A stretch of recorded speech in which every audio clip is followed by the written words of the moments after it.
you for this wonderful day. We set our hearts to worship again. We come before you as we are your beloved sons and daughters. Lord, we lift you up in this place. We honor you again. We honor you. We welcome you here. Let's just set our hearts to worship. The Bible says we enter these gates with thanksgiving and these courts with praise. Yes, Father.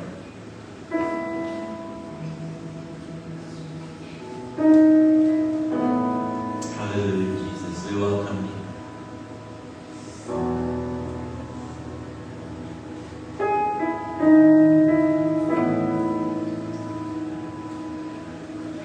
Let's sing to the Lord.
Truth will silence all the lies.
Dry bones come to life. You breathe. You breathe.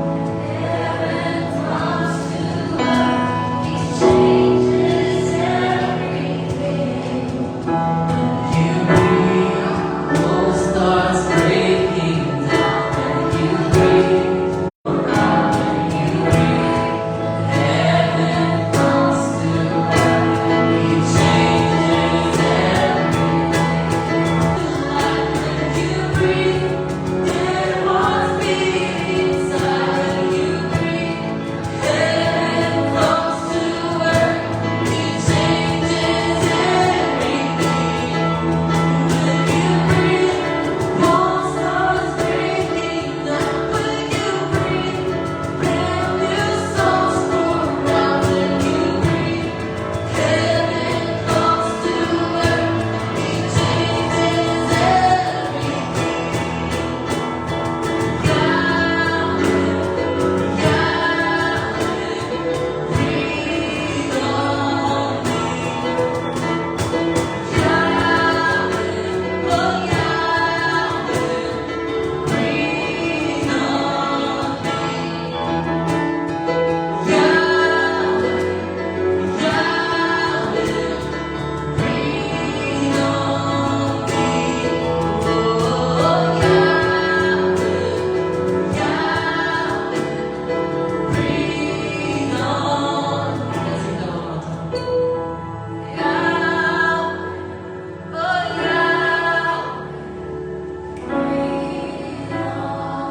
Come on, let's remember your family.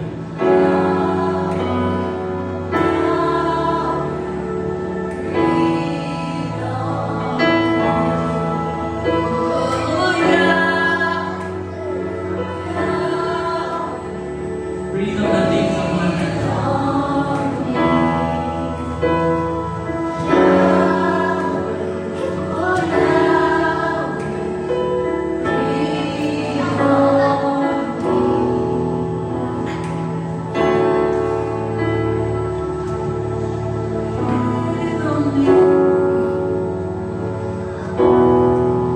Breathe on me.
Jesus, we thank you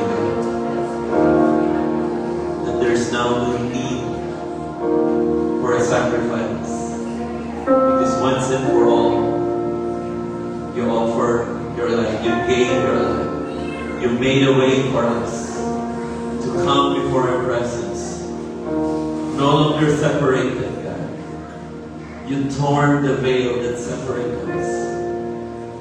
When you died on the cross, and when you shouted, it is finished. Lord, we thank you that there's nothing we can add to it. There's nothing that we can do. But it is finished. You have accomplished it. Father, we honor you, God. We glorify you.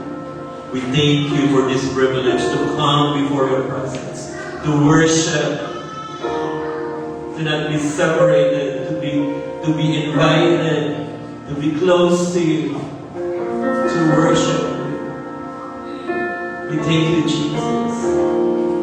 Thank you for this privilege to come. Thank you for this privilege to enjoy your presence, to hear from you. Lord, we invite you for more of that. Be free to speak in our midst. Be free to release your words with power. We pray, God, to move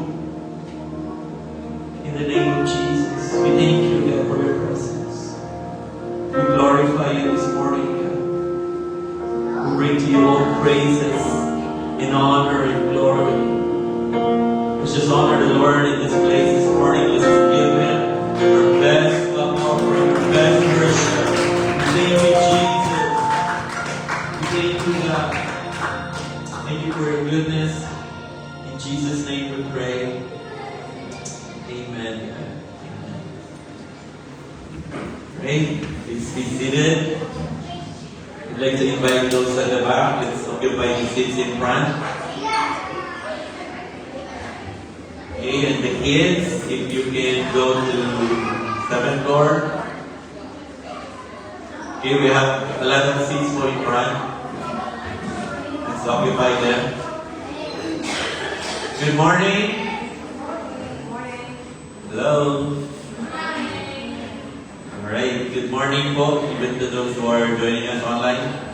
Okay, so I'm excited today. I'm excited to sit. Amen. Okay.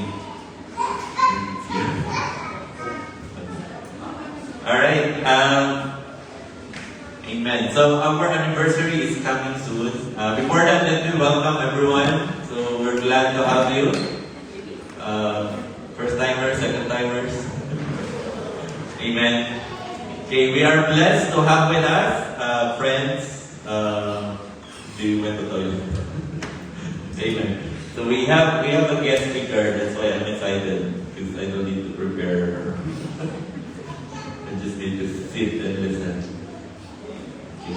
So grab your notes if you have. Yesterday we had plenty of time to talk.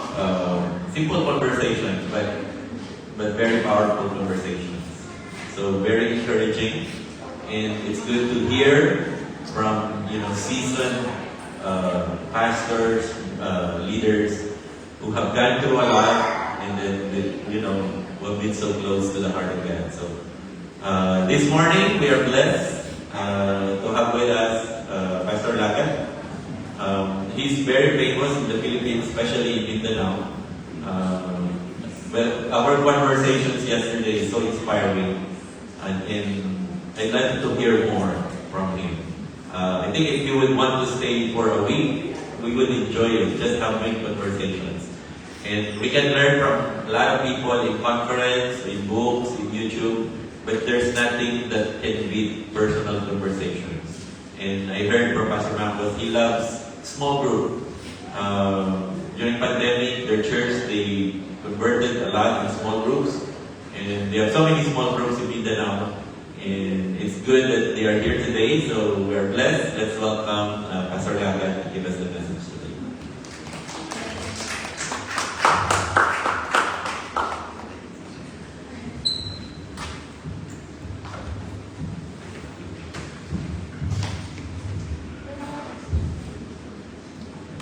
So So, good morning. Good morning. In our dialect, we say, Maayong buntag. It's such a pleasure to be with you this morning. Thank you, Pastor Val, and your family for having us. Of course, I would not know Pastor Val without Pastor Lee. That's how. But the senior pastor of Pastor Val is a good friend. Spiritual father. Spiritual father. Spiritual father in the Philippines. So,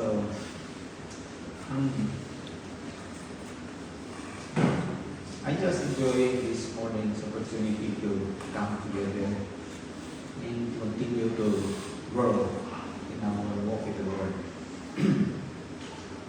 I grew up in a Christian family. My parents were already followers of Jesus when I was born. But just like with the others, when you start growing up and become like a teenager, as they say, you are no longer a boy but a teen man. So somehow in between you get lost. But praise be to God, my mother prayed a lot for me, for my return to Jesus. She was wanting me to serve the Lord. I was not interested in serving the Lord. I was thinking of something else as a young man. But her prayers opened me to veil. That's how I ended up surrendering my life to Jesus. And I got baptized in April 1995. And the following couple of months, I entered into a simple training, Bible school training in Cagayan de Oro.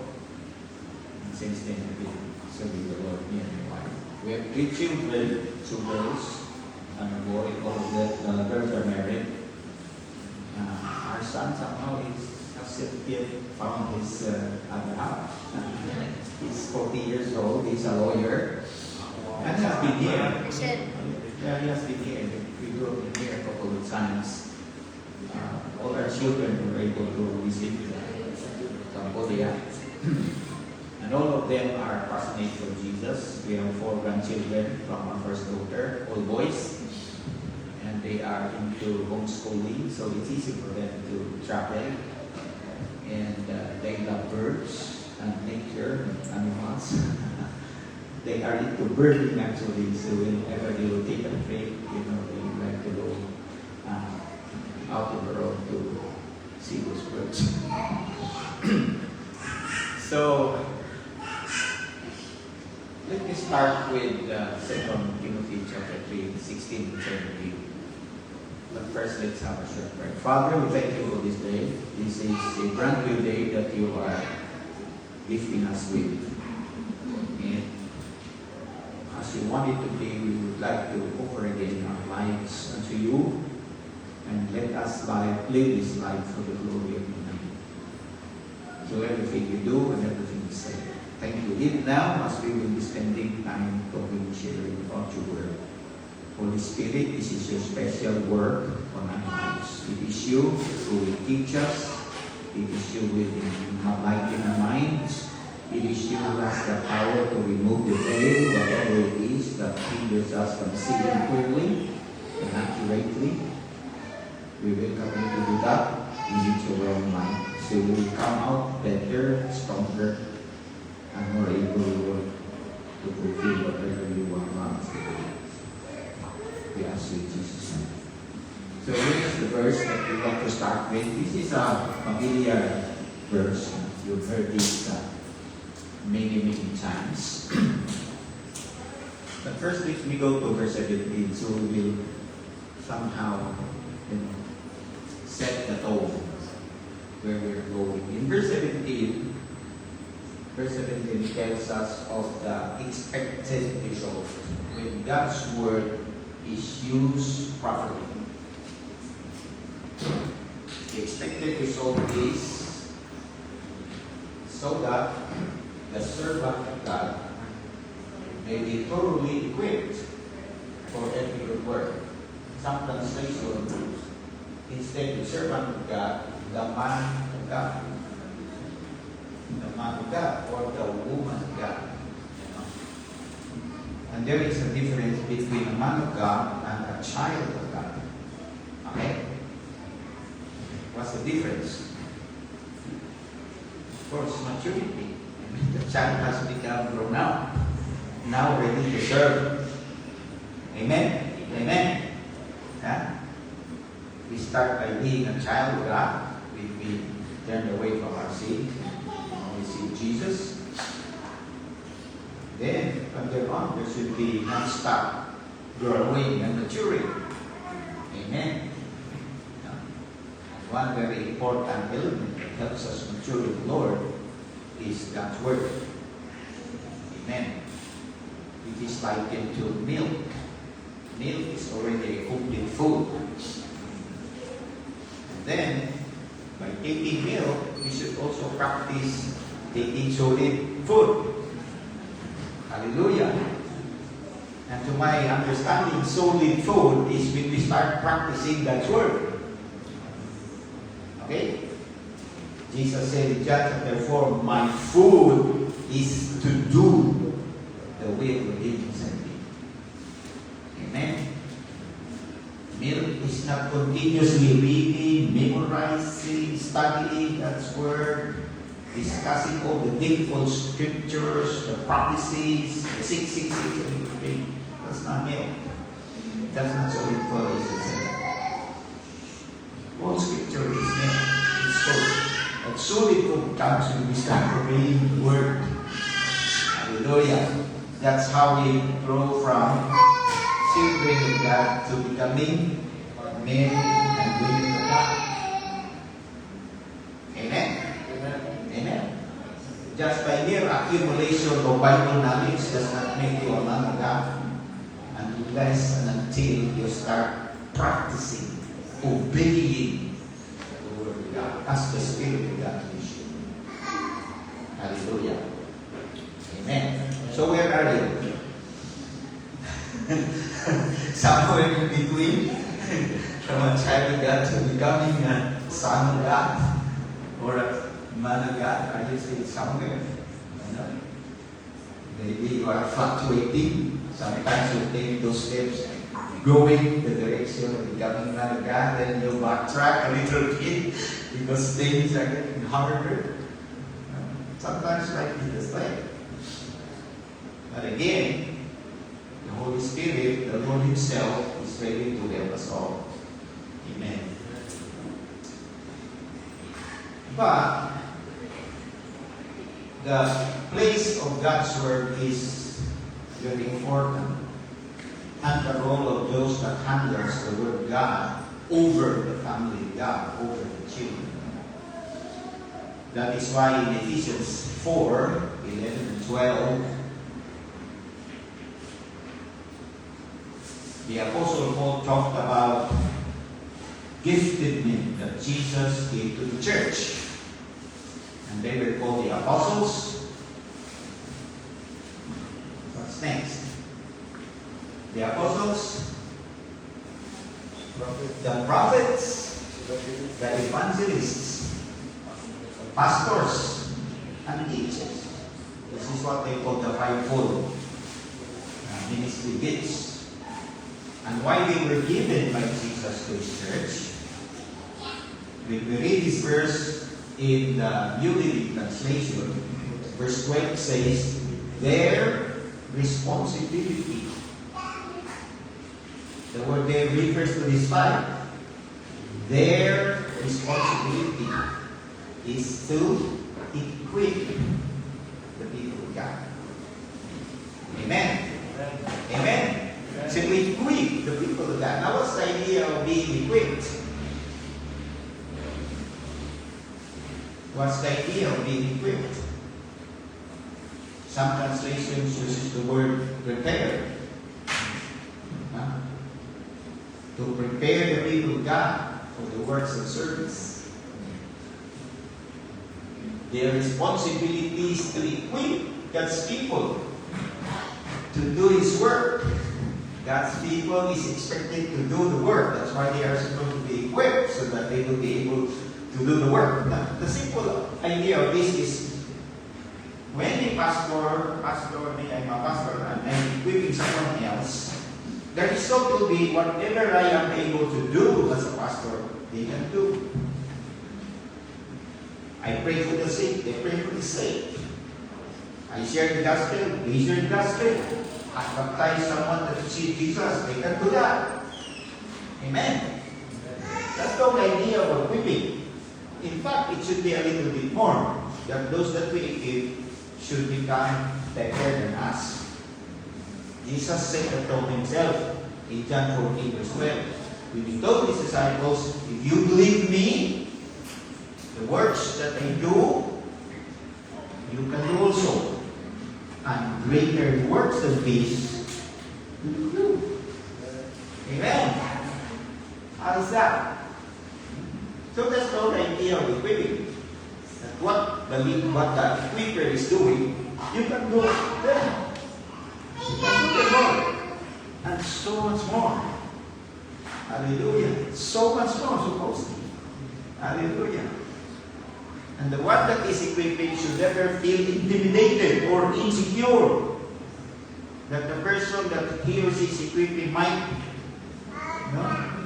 outwork him, outperform him or her. No. Because it's like being a father or a mother. No parent in his right mind will feel insecure concerning the growth, the increase of their children. Tama ba? Is that right? Let's say in the area of education, no matter will tell his son, stop schooling. Stop schooling. You're already college and just high school. You're already a public. No father will do that. It is the joy of the father and the parents that their children will outperform them. Amen. That's why we as parents work very hard for the future of our children. We lay down our lives for them. Amen. We keep those money properly because we want to spend this money for the future of our children. We learn how to economize on our expenses for the sake of the children. Because we do not want the children to suffer the sufferings we have gone through.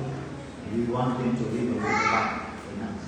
That's right family. Now bring that in the context of the Word of God. We who are leading the Word of God should have that mindset. You should never feel insecure if people are starts to rise up. You should open a way for them, welcome them, encourage them, pray for them, affirm them, get excited that someone is rising up and he can do better than us in the future. That should be our joy. That should be our passion. Amen. So, let's go back to 2 Timothy chapter 3. All scripture is God-breathed and is useful. Say the word useful. Amen. So these men and women of God that He gives to the church will have to use scripture. Amen. We have to use the scripture in helping the people of God become men and women of God who can do the work of God. Hallelujah. So what are the uses of God's word? First, useful for teaching. Now what's the goal of teaching? Simple. The goal of teaching is so that the people of God will know everything that they need to know about God, about His Son Jesus Christ, about the Holy Spirit, about the church, about the enemy of God who is the devil, and so many more. Amen. So there should be no teaching God's word. For one thing, our brain is not that so big. We have limitations. So we learn little by little. So teaching should continue. Left and right, up and down. Every time we have the opportunity, we share the word. So the children of God, so they will continue to know more and more. Hallelujah. Praise God. Amen. Now this is aside from the fact that you, as children of God, you are reading and studying. Amen. You should not rely on the teaching moment. You must take it upon yourselves to learn to feed yourselves, because that's part of maturing. Amen. In fact, in our own context, I will remind our people, because on Sundays, we don't have the large gathering anymore. They're somewhere, in their homes, in their neighborhood, reaching out to people. But I remind them, we have a broadcast, we put the teaching on YouTube, it's for free anyway. But I remind them, this is just but supplement. Amen. This is supplement. Avail of this if you want. But please, read your Bible. Study carefully. Ask the Lord to teach you. Learn to feed yourself. You know, when you are getting older, you avail of the supplements. Okay? Di ba? When you're getting older, you know, vitamins. But, when you start using supplements, you don't do away with your breakfast and your lunch and your dinner. You do not say, from now on, I just take the supplements. I will not eat my breakfast anymore. Supplement is enough. No. You still eat your breakfast, your lunch, your dinner. That's the supplement. Amen. So, one uses of God's word is for teaching, so that the people of God will know. Hallelujah. Then, another use of God's word is rebuking. For rebuking, what is the goal of rebuking?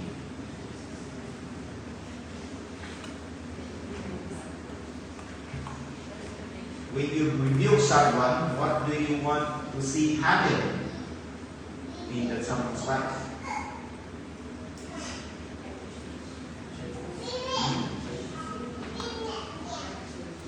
The goal of rebuking is so that the person will stop. Say the word stop. They will stop doing whatever they are not doing that's not in line with God's will. That's the idea. And by the way, rebuking a child of God and rebuking the devil are two different things. And it should be done totally differently. So sometimes you might get mixed up. And you rebuke a person the way you rebuke the devil. When we rebuke a disciple or a Christian, a baby Christian, we should do it kindly, lovingly, gently, with much compassion in the heart. We have to consider the context of where they are, where they have been, where they have come from. But the whole idea is that they will stop doing whatever they're doing that's not in line with God's will. Since now that they belong to God. Since now that they have moved from the kingdom of darkness to the kingdom of light. And expectedly they still have, terms, languages, actuations, actions, behavior. It's part of the British kingdom. And that has to be slowly built by the word of God. Amen? Is that correct? Hallelujah. So rebuking. And it works so much more in a person-to-person context rather than from the pulpit. We use God's word from the pulpit because Suppose you have one person in mind that you want to, change his practices. Maybe he's still into smoking, he has already been with the Lord for 6 months. Maybe cannot do away with smoking. But instead of calling his attention, you give him God's word from here. Usually it's not effective. Many times the person himself will not know. Because we have the tendency that when we listen to God's word and God's word comes to us a little bit stronger, we think that it is for our neighbor and not for us. You see?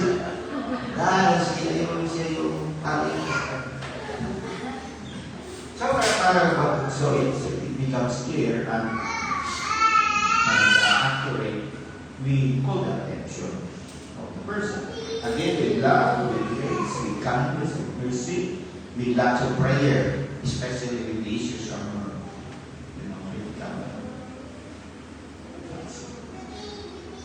and again, the purpose or the goal of rebuking, using the word to rebuke the people of God is for you to stop. Say again the word stop. Stop! It's like when you see somebody taking steps and he is or she is towards a cliff. I don't think it is to make him stop. Because you do not want him to see fall into the cliff. Amen. Now, the next is correcting. What's the goal of correcting? If the goal of rebuking is to stop, what's the goal of correcting?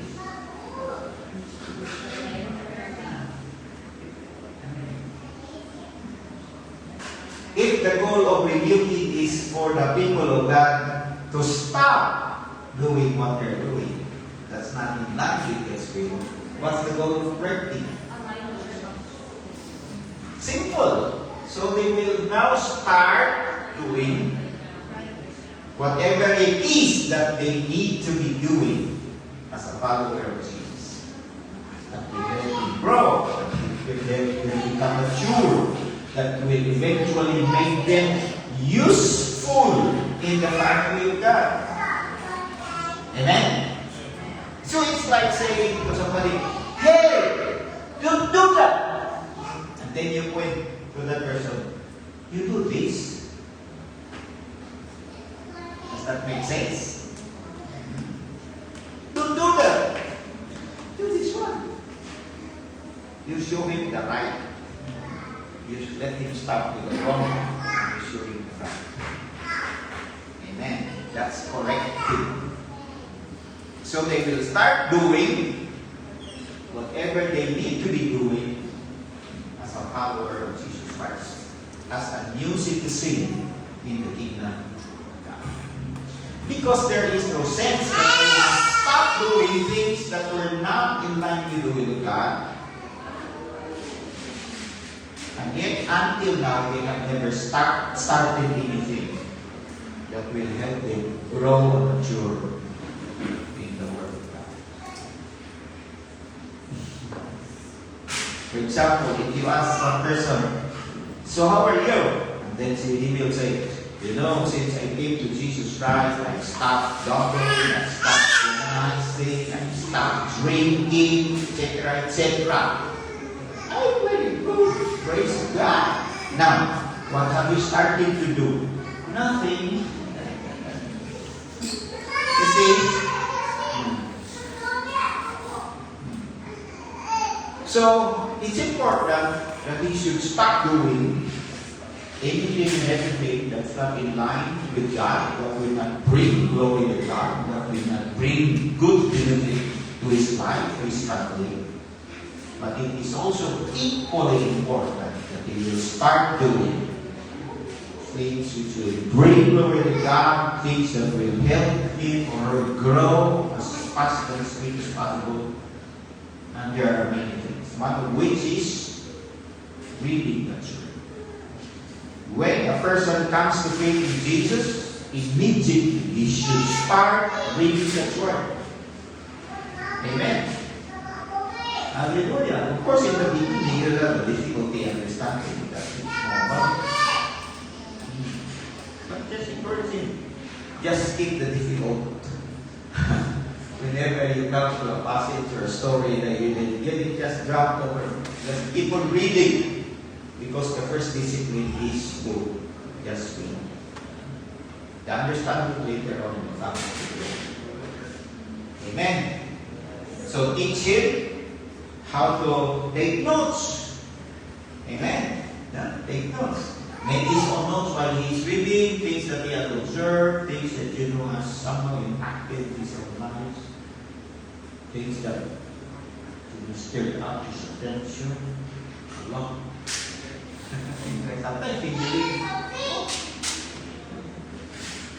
Maybe he has some questions that came up when he was reading. Teach him to write them down, and then if he sees the pastor, meron akong pastor, and read something scripture about it. Because that will show he is serious in his relationship with the Lord. Amen. Amen. Another is prayer. He should start praying. Amen. Most of the people already know prayer in their own context where they came from. In the Philippines, most people are Catholics. So we know what's prayer, but most of the time it's memorized prayers. Just prayer out of ritual. They were not really understanding it. They just like parrots. They know the prayer from start to finish, but they don't really mean it. It's just ritual. It's just religion. So teach them what's prayer. What's prayer? The simple definition of prayer is conversing with God. It's talking to God. And who is this God that you're talking to? This is your Father. Jesus introduced it very important. Matthew 6. Our Father. So you're not just talking to anyone, you're talking to your Father. Amen. You belong to Him now. He is now your Father. He will take care of children. And then help them grow in their prayer life. Monitor a little bit. Another thing that you may do is when there are gatherings, encourage them. Give them an assignment. We will have a cell group meeting. You start the prayer. You just start. 1, 2, 3 sentences. Because it's important to start. You will never learn anything until you start. Amen. Amen. Amen. Start doing. Praise God. There's so many more that they need to start doing. Call their attention on those things that will not bring them any good, so they will stop. But call their attention to the more important things that they need to start doing. Another thing that they need to learn and start doing is sharing the story, the gospel. Amen. As early as possible, it should have been done by the followers of Jesus. And if you look at the story of the early disciples, like in chapter 2, Andrew was the first one to get in contact with Jesus. Andrew. You know what the first thing Andrew did? After coming in contact with Jesus, after meeting Jesus, after discovering that Jesus is the Messiah, you know what the first thing he did? The scripture says the first thing he did was look for Peter, his brother. And when he found Peter, I mean Messiah. And it was Andrew who introduced Peter to Jesus. And just like that, Peter became a follower of Jesus. And eventually he ended up being the point person. Kumbaga, reliable person.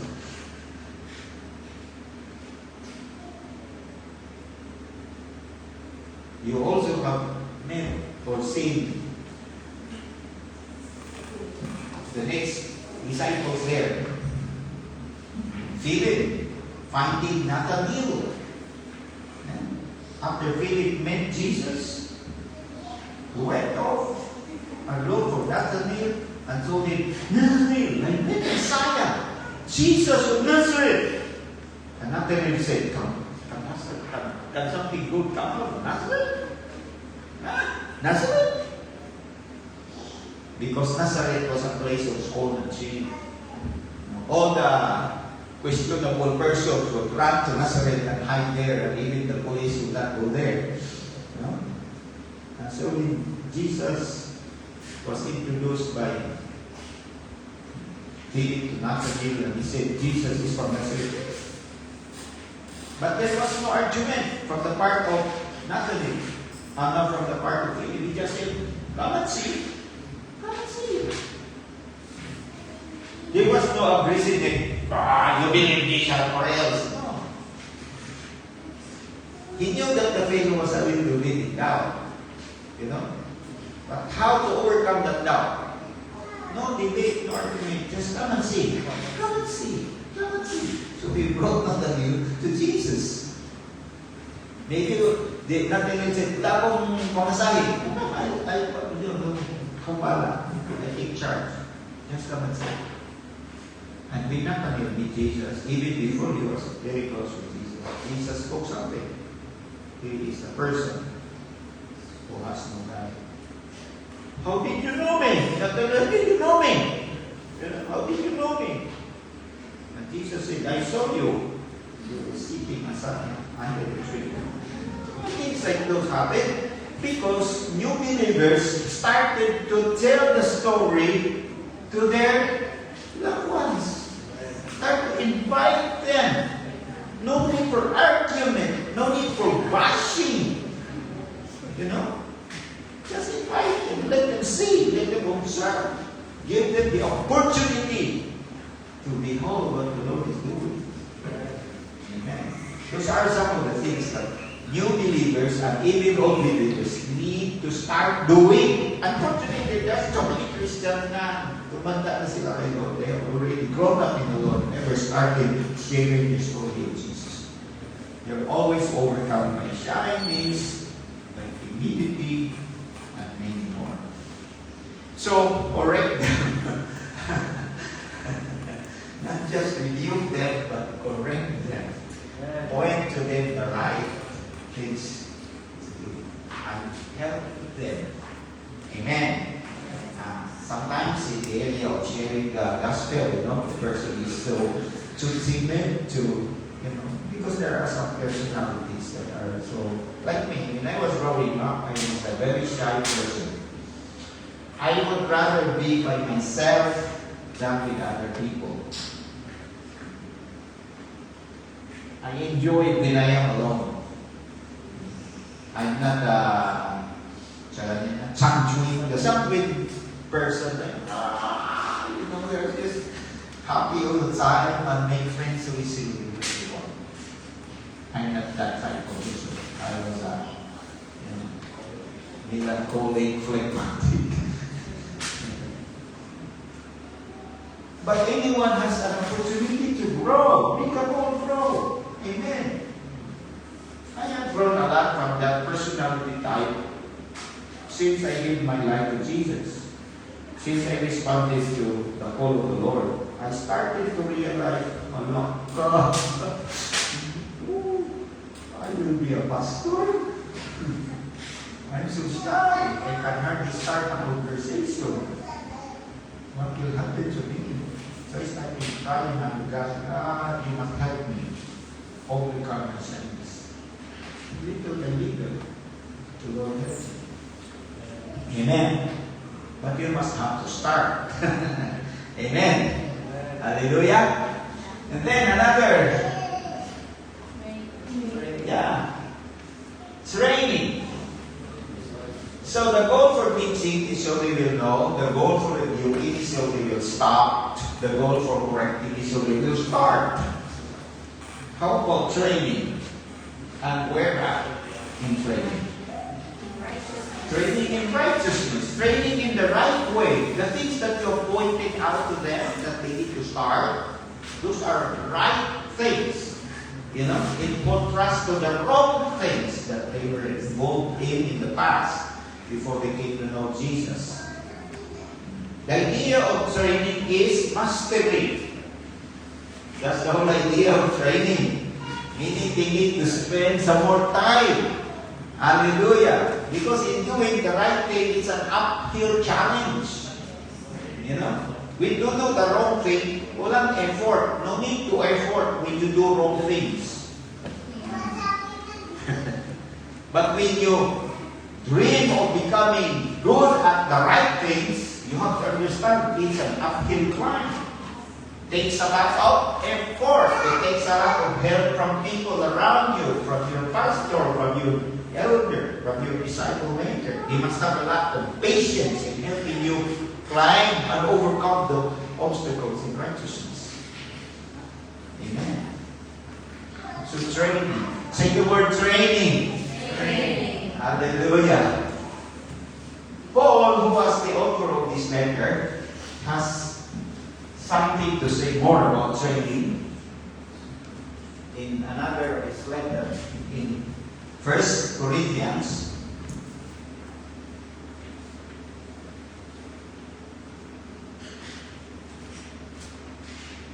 1 Corinthians chapter 6.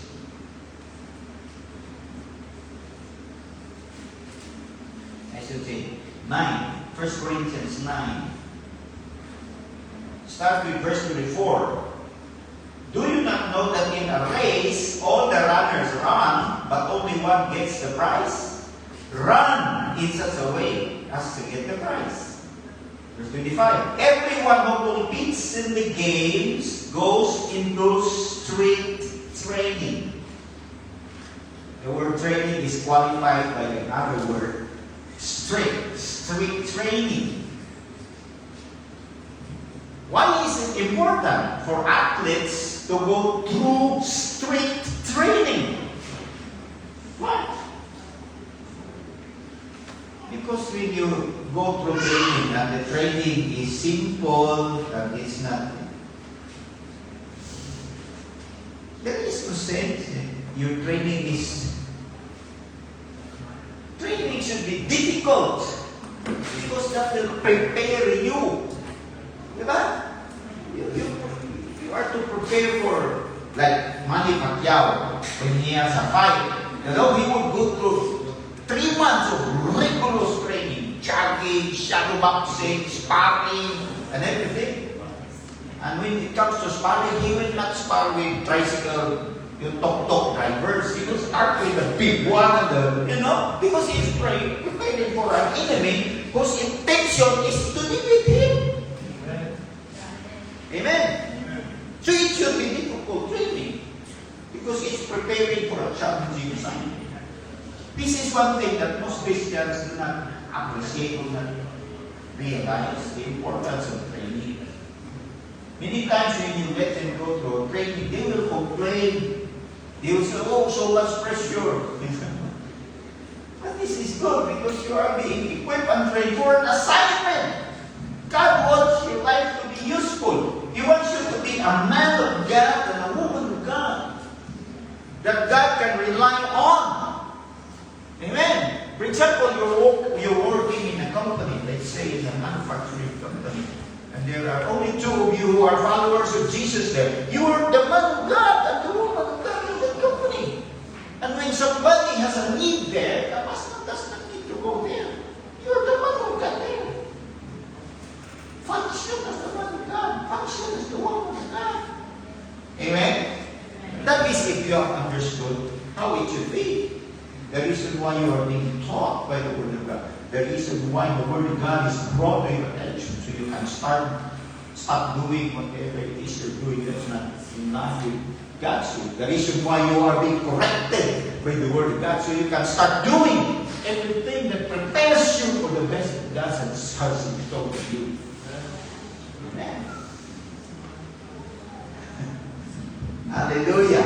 Now you become adept.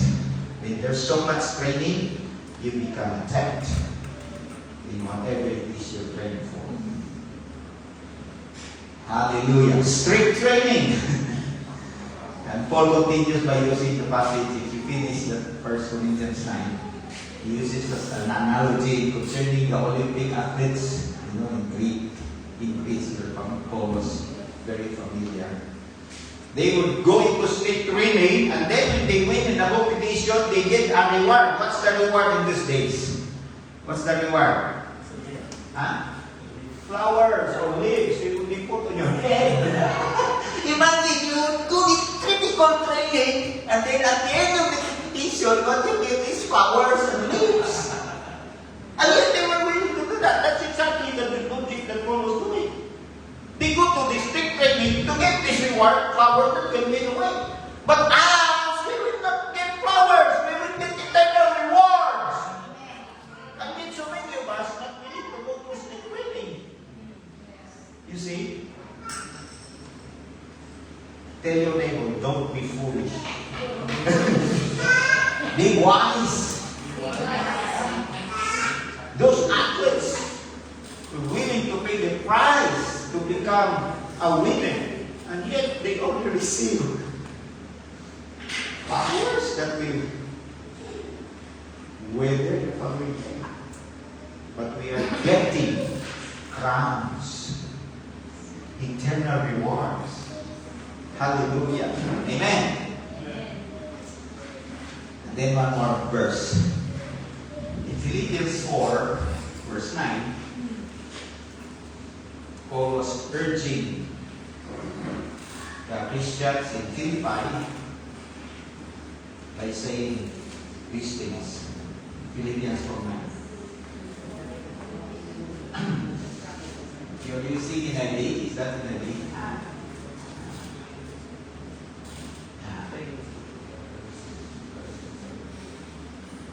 So, whatever you have learned,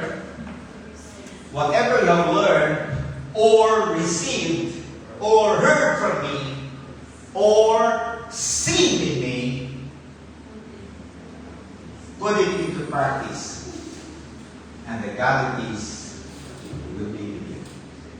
So tell your neighbor, put it into practice. Because this is where we are really being very, very short. Practice. We're lagging behind when it comes to practice. So many Christians, they have lots of Bible knowledge. And yet what they really lack is practice. It's when they start doing the very words of God that they want. You only become better when you practice. That's what I say. Practice makes perfect. So practice, keep on doing them. Amen. Stretch your muscles. When you pray and God speaks to you, put something in your mind, act on them. You know? Sometimes you pray, Lord, hallelujah, Lord. And then the Lord says, share some money to that person. Then you open your eyes just in time a person passes by.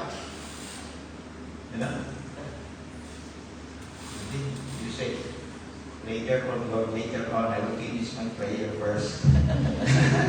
By the time you finish your prayer, the person is gone. Because in the Bible, if you notice, the Lord loves prompt obedience. Say prompt obedience. Yes. Like for example, Abraham, in Genesis 12, he was spoken to by God. We were not told what the manner God spoke with. Maybe a vision, a dream, or maybe an angel came. But the Lord said, leave your country. Leave your people. Leave everything. Go to this place where I will tell you about. Doesn't know where. No? The Lord will eventually tell him, but go to this place. The Lord did not give him a piece of paper or a sketch or a map. No, nothing. Just go. Live. Just go. Where, Lord? No, just go. And the amazing thing on Abraham, concerning Abraham, was just wait. He did not call a committee meeting for consultation. You know? He did not even go inform his relatives and friends. He just packed his guards and off he went. Sarah was with you. Of course, Lot. Maybe a few others. Did not know. Did not know where to go. But he started the journey. Amen. You do not need to know everything that God wants you to do. The Lord expects you to start something with things.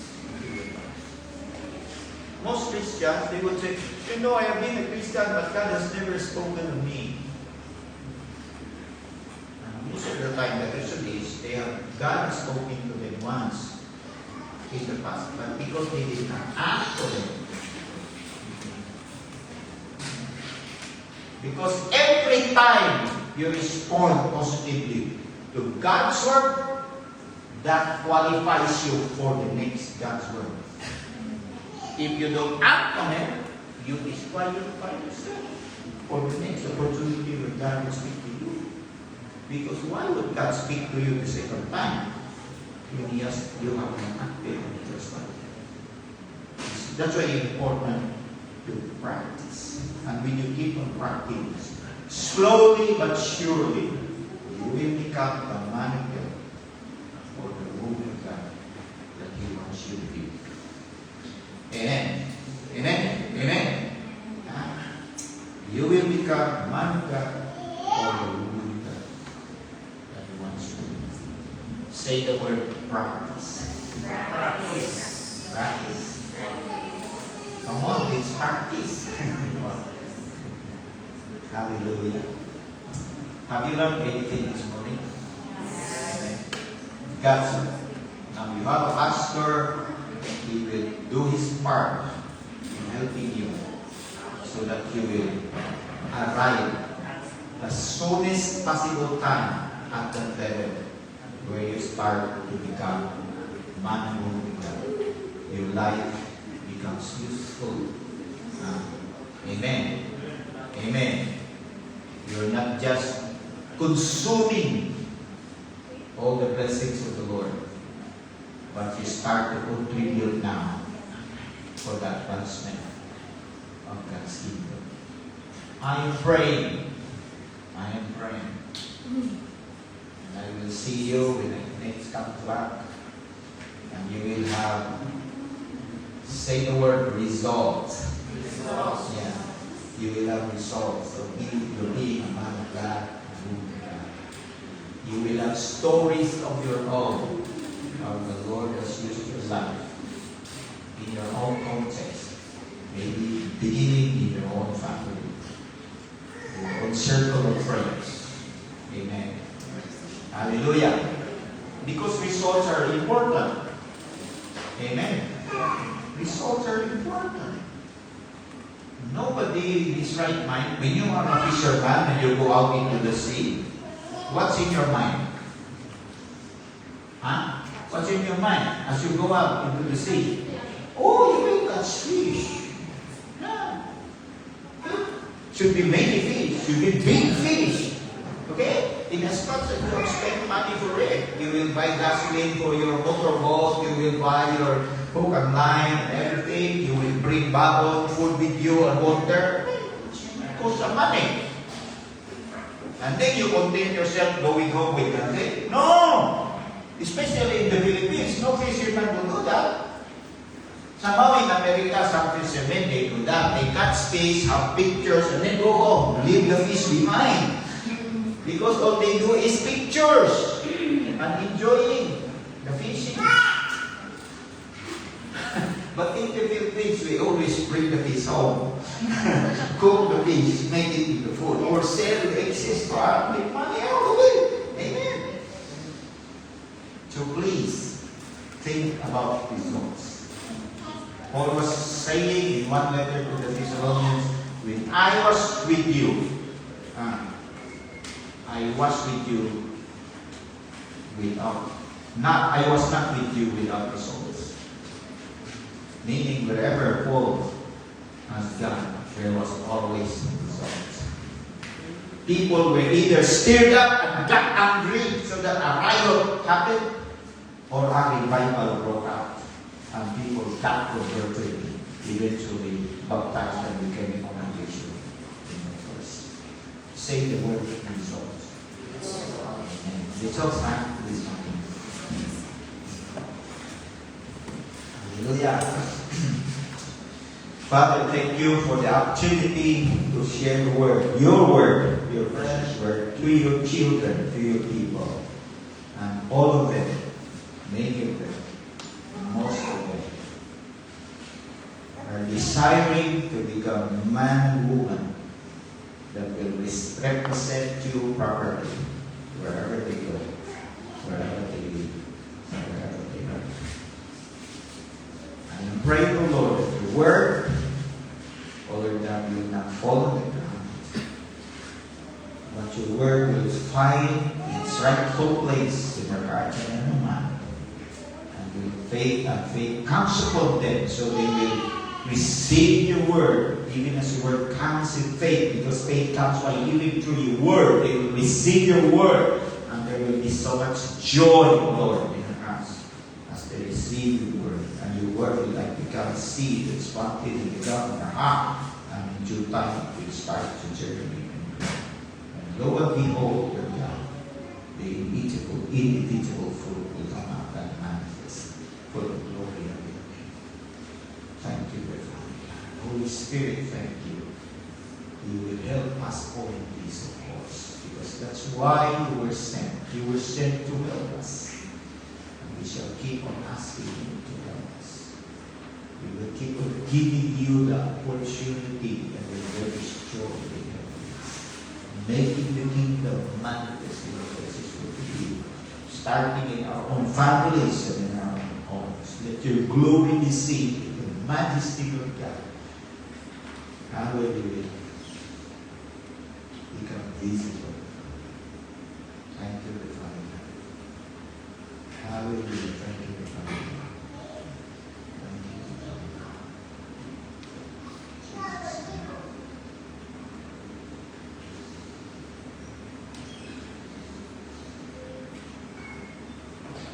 Thank you, Lord. Yeah.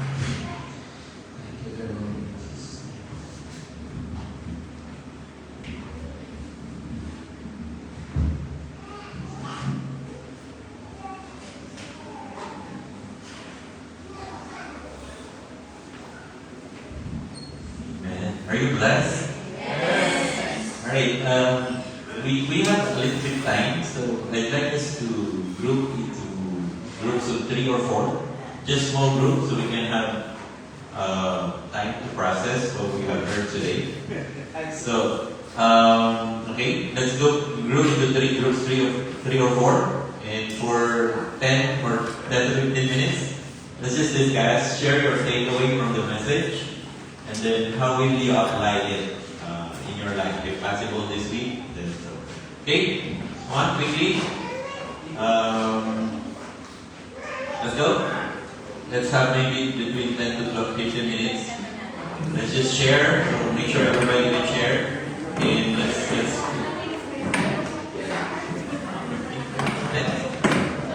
groups of 3 or 4 only. So it's, the discussion will be quicker.